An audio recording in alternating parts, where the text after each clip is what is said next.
Hey Gen Chem students, I'm Ben Asman. Today in Chem 102 Lab, we're going to be looking at the speed of some reactions. That's right, it's chemical kinetics.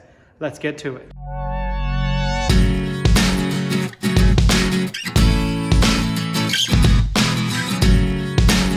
Chemical kinetics, the decolorization of phenolphthalein. Now phenolphthalein will actually go through two reactions today, and we're going to use P to indicate phenolphthalein here. In an acidic solution, it's colorless. That's how you get it out of the bottle. Once you add it to sodium hydroxide, it quickly turns pink. But here's a reaction we really care about. As it stays in a basic solution, it will form another colorless product. This reaction happens slowly, and that's the one we're going to monitor. To do that, we're going to use spectrophotometry.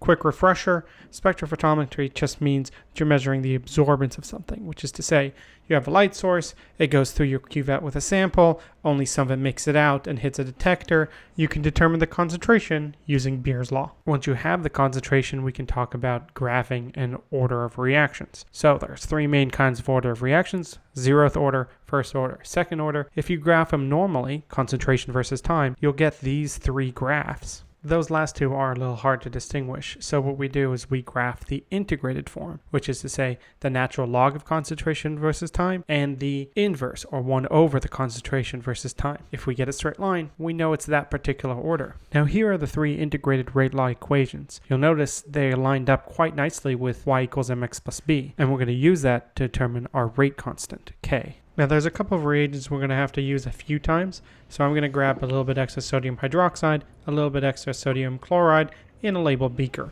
Okay, so I'm going to make both solutions here at once. I have one container labeled slow for the slow step, and I have one container here labeled fast, and then of course I have my sodium hydroxide solution, and I have my sodium chloride solution.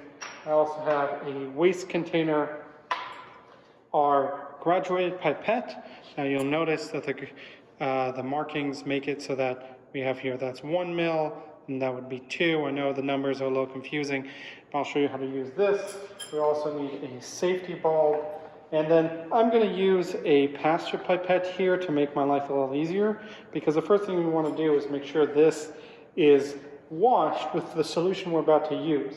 So I'm going to take my waste container right here, put that right there, and I'm going to start off with our sodium hydroxide solution.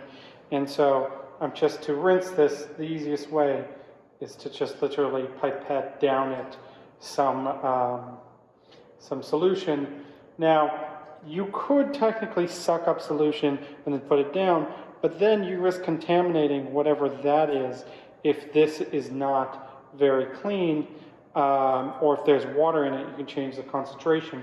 So we're going to do that first. So now we don't need our waste container anymore, and we're going to switch to our safety bulb. And we're going to start here with our slow step. That's this one, slow step. And we're going to put this in, take our bulb here, press it to let the air out, press it, put it on here. Now notice I'm resting it on the bottom. This will slow down the process and make my life easier to handle. Now, I've way overshot, and I've done this on purpose so that I can come here, grab it with my fingers, there's my thumb, and I'm going to pull this off and grab that with my finger.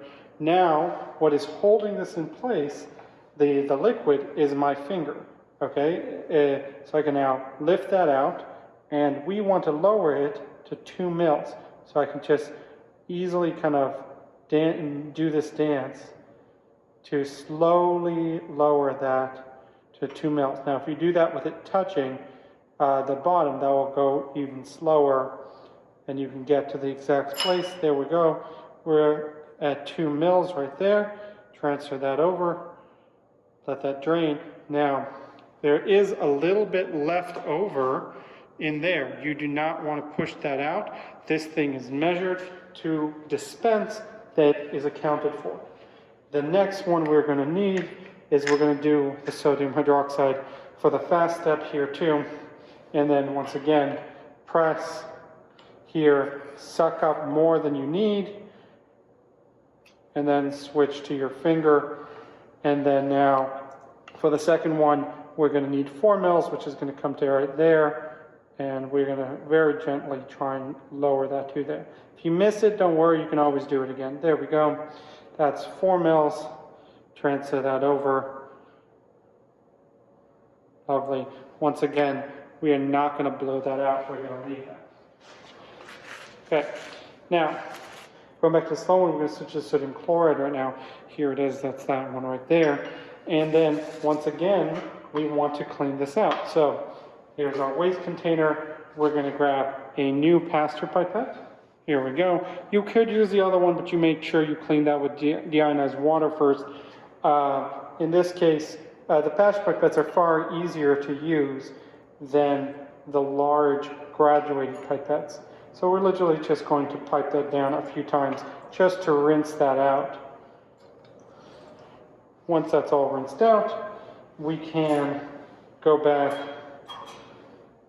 and actually take the amount we need. So for the slow step, we're going to need 4. So suck this up a little too much. Change to the finger. I personally like the thumb. And then slowly lower it to the 1 mark.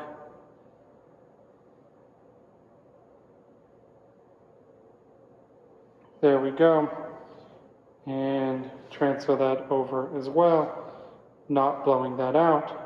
And now switch this to the fast one. For this, we'll need 2 mils. Overshoot, come out, you pull up. Now we're lowering it to this point. That would be 2 mils right here.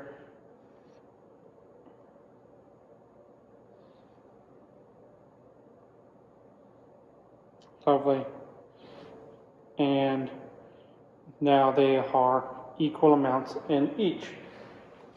Put this aside.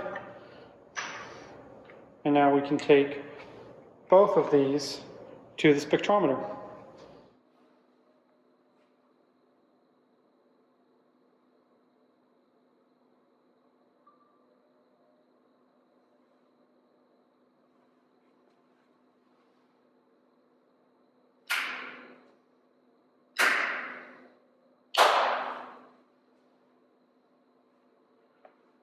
Okay.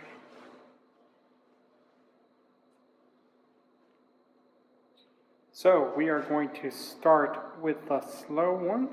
We're going to need that. We'll also need some DI water, as well as the phenolphthalein itself, and a cuvette. You'll notice this is a plastic one. There's actually some markings on it. So that is the optimal direction.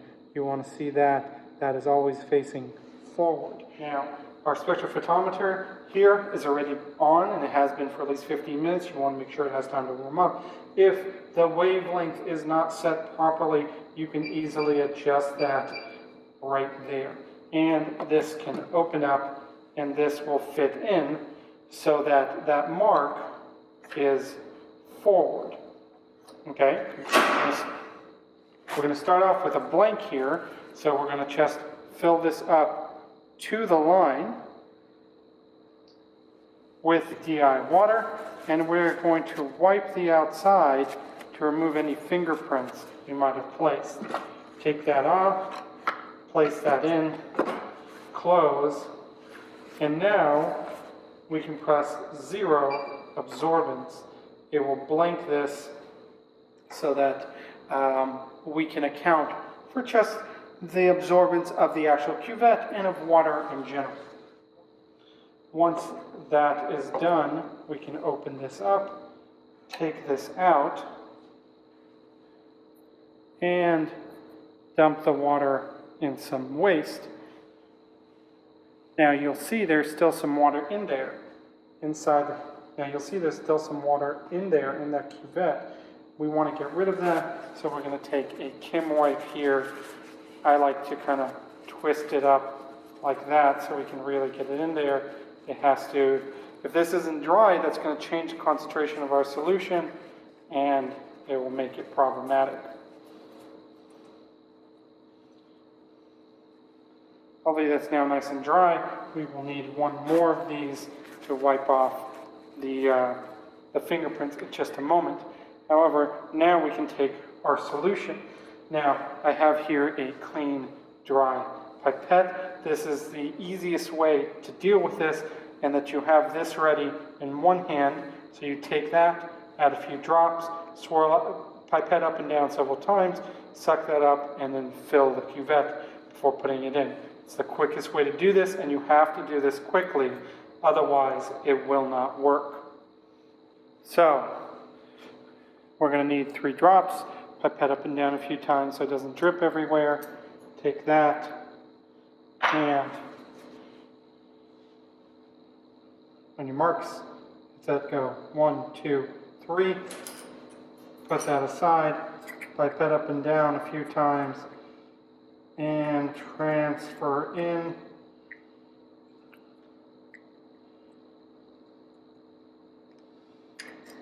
Grab that from the top so you don't have to wipe it again. Make sure it's facing forward, place, and you can start recording. Okay, after about 12 minutes, it's going to be done. Okay, that looks good for our first run.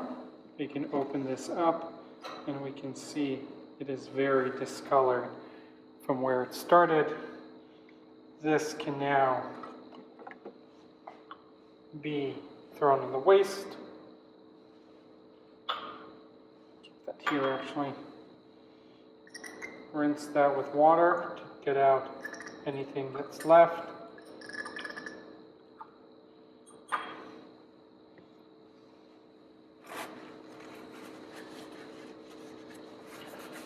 Now, it's not strictly required, but I'm going to re-blink this just in case.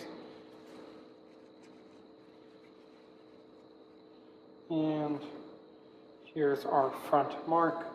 So let's just check if this is still blinked. Yep, it is drifted. So we will run the blink one more time.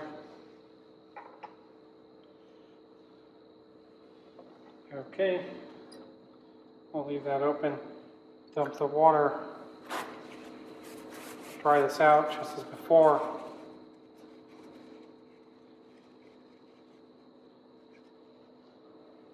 Here's our fast solution, don't need the slow solution anymore. Got a fresh pipette bulb, and we are going to get this. Now, because we have to do this even faster, I'm actually going to start with it in here. That'll make my life a lot easier. And,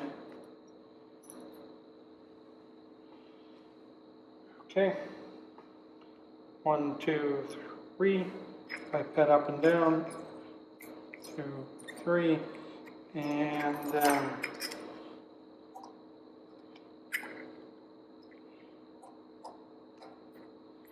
drop that off,